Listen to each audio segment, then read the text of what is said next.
I'm Chef Chris POLO from Chartwells, and today we're going to make some pineapple teriyaki chicken with some Asian green beans and some lo mein noodles. Most of these ingredients I picked up from the Pike Red Zone food pantry.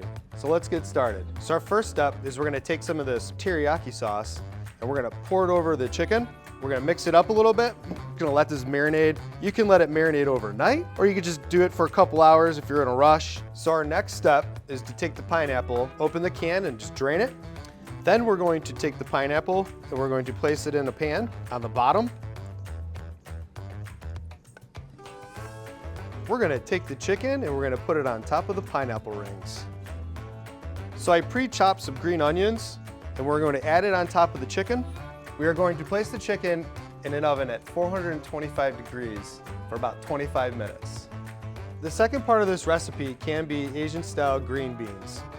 We're going to use vegetable oil, canned green beans, some soy sauce, a little bit of honey.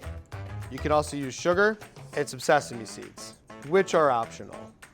So to start this recipe, you're going to add a little bit of oil to a pot that's been on about medium-high heat.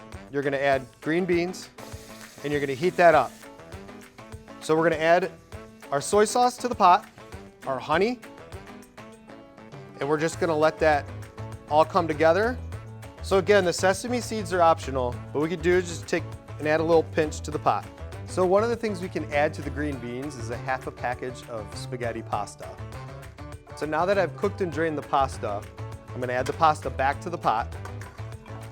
And I'm going to add the green beans to the pasta. Get all that flavor nice and coated. So we baked the chicken at 425 and now we're ready to serve.